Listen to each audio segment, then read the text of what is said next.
جھک کر پڑھ لیجیے صلی اللہ علیہ نبی المی وآلہ صلی اللہ علیہ وسلم صلاۃ و سلام علیک یا رسول اللہ صلاۃ و سلام علیک یا حبیب اللہ صلی اللہ تعالی علیہ وسلم۔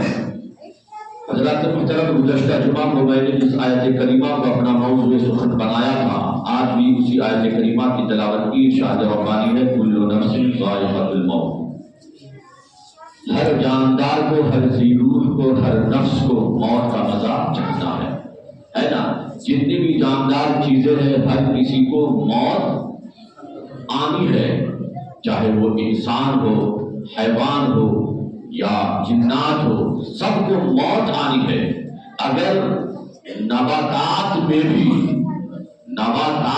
بھی اگر جان پائی جاتی ہے تو اسے بھی موت آنی ہے، یہاں تک کہ فرشتوں کو بھی موت آنی ہے، یہاں تک کہ فرشتوں کو بھی موت آنی ہے۔ یہ موت سے کوئی نہیں بچ سکتا ہے، ایسا نہیں؟ جیسا کہ میں نے گزشتہ جمعہ کو بتایا تھا کہ موت ہی ایک ایسی شے ہے، ایک ایسی چیز ہے جس میں کوئی اختلاف نہیں ہے، موت میں کوئی اختلاف نہیں ہے۔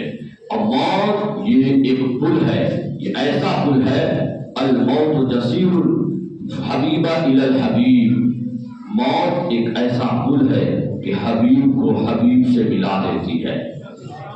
موت ایک دروازہ ہے جس سے ہر ایک کو گزرنا ہے، موت ایک ایسا راستہ ہے جس پہ ہر ایک کو چلنا ہے، سمجھ گئے نا؟ موت ایک ایسا ذائقہ ہے جسے ہر ایک کو چکھنا ہے میرے بھائیوں۔ لیکن بات یہ ہے، جب ہر ذی روح کو، ہر جاندار کو، ہر نفس کو، ہر انسان کو موت کا مزہ چکھنا ہے، تو آج بہت سے لوگ کہتے ہیں جب ہمیں بھی مرنا ہے اور ہر نفس کو، ہر جان والے کو مرنا ہے تو ہم بھی مر گئے، معاذ اللہ اولیاء اللہ بھی مر گئے، معاذ اللہ نبی نے بھی موت کا مزہ چکھا، وہ بھی مر گئے، معاذ اللہ استغفر اللہ۔ ایسے ایسے عقیدے رکھنے والے رکھتے ہیں، دنیا میں موجود ہے، کہنے والے کہتے ہیں، لکھنے والے لکھتے ہیں، مثال دینے والے مثال دیتے ہیں میرے بھائیوں۔ لیکن یاد رکھیے، موت کا مزہ ہر کسی کو چکھنا ہے، لیکن ہر کسی کی موت برابر نہیں ہوتی ہے، ہر کسی کی موت یکساں نہیں ہوتی ہے۔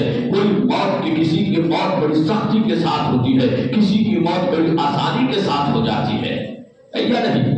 حضرت موسیٰ کلیم اللہ کی بارگاہ میں آپ دیکھو، من نبی اور امتی کی موت برابر نہیں ہوتی ہے، ہر کسی کی موت برابر نہیں ہوتی ہے۔ حضرت موسیٰ کلیم اللہ کی بارگاہ میں ملک الموت آئے، کہا اے اللہ کے نبی میں آپ کی روح قبض کرنے کے لیے آیا ہوں۔ کلیم اللہ کو جلال آیا، ایک تماچا رسید کیا، ایسا تھپڑ مارا، ایسا تماچا مارا کہ ملک الموت کی آنکھیں چلی گئی، ملک الموت کی آنکھیں چلی گئی، کیونکہ بڑے جلیل القدر پیغمبر، جلالی پیغمبر حضرت موسیٰ کلیم اللہ، آنکھیں چلی گئی، رب کی بارگاہ میں پہنچے، رب کی بارگاہ میں پہنچے، عرض کیا مولا تیرے کلیم نے میری آنکھیں کھول دی، اب بتا میں کیا کروں، اب بتا اب میں کیا کروں۔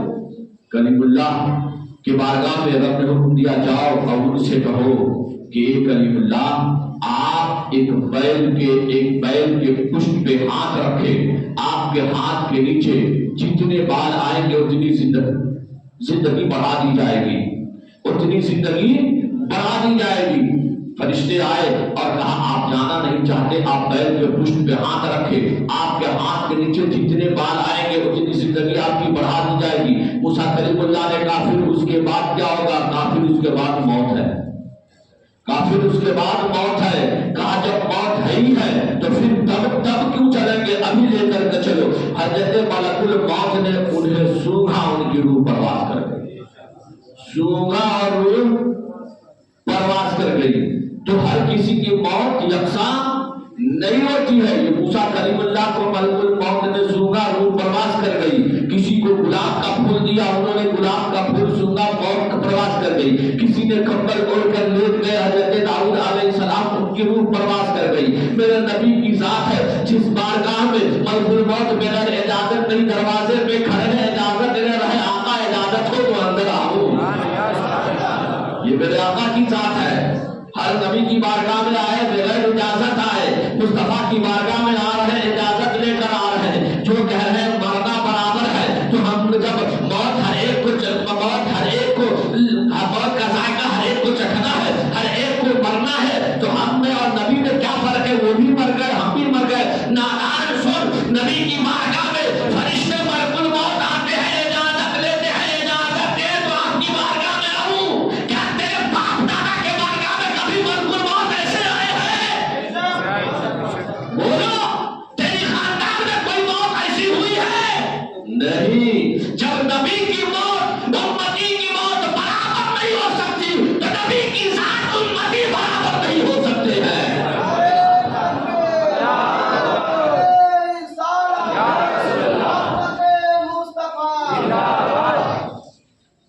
پھر اس کے بعد لوگ کہتے ہیں موت آئی، مر گئے، سب ختم ہو گئے، کوئی کچھ نہیں۔ یہ بلیوں کی بارگاہ میں، ان کی بارگاہ میں جانا کچھ بولنا وہ سن نہیں سکتی، وہ کچھ نہیں کر سکتے، وہ مدد نہیں کر سکتے۔ میں کہنا چاہوں گا سنو، موت آئی ہے لیکن ہر کسی کی موت یکساں نہیں ہوتی، ایک طرح کی نہیں ہوتی، موت الگ الگ ہوتی ہے، موت الگ الگ ہوتی ہے، لیکن مقام و مرتبے بھی الگ ہوتے ہیں۔ مرنے کے بعد بھی لوگ زندہ ہوتے ہیں، مرنے کے بعد بھی لوگ زندہ ہوتے ہیں۔ اب بات آ گئی ہے تو میں بتا دوں، مرنے کے بعد ابو جہل بھی زندہ ہے۔ آپ گئے تو باپ رے باپ، کیسی بات مولانا نے کر دیا، ابو جہل کو زندہ کرا دیا، جو کٹر دشمن رسول سند یافتہ کافر ہے، اسے گھر زندہ۔ میں کہنا چاہوں گا ایسے لوگوں سے جو نبی کے اختیارات پہ، نبی کی سماعت پہ، نبی کی حیات پہ اعتراض کرتے ہیں، پابندی لگاتے ہیں، غور سے سنو، ابو جہل بھی زندہ لیکن زندگی الگ ہے، مومن کی زندگی الگ ہے، کافر کی زندگی الگ ہے، نبی کی زندگی الگ ہے، عام لوگوں کی زندگی الگ ہے، الگ ہے۔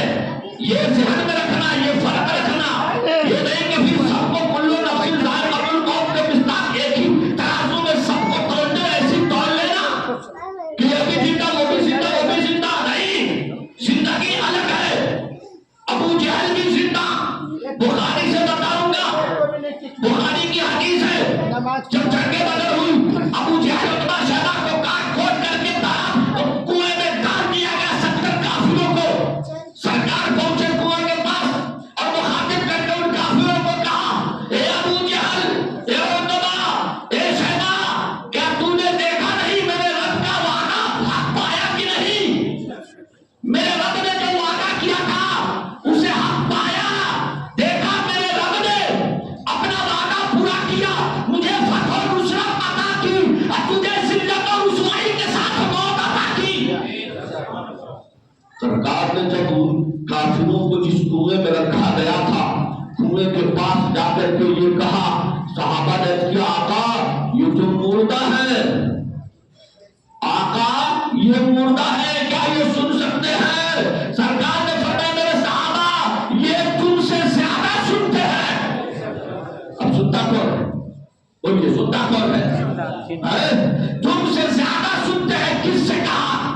بولیے کس سے کہا؟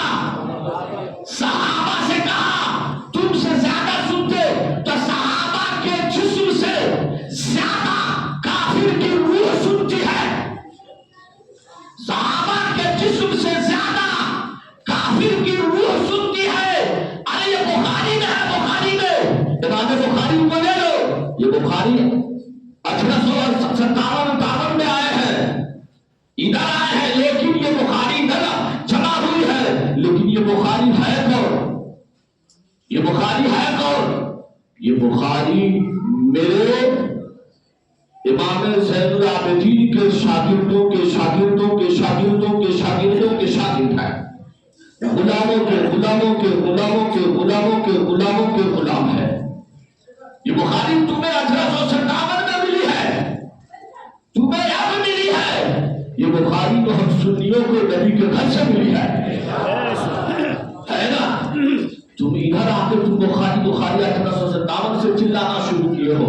ہم تو اس مسلک کو مان رہے ہیں جو امام علی مقام امام زین العابدین امام باقر امام جعفر کے گھر سے چلا ہے نا؟ ہم اس مسلک کو مان رہے ہیں۔ یہ بخاری ان کے در کے غلام ہے، ان کے در کے غلاموں کے غلام ہے۔ ہمیں بخاری سے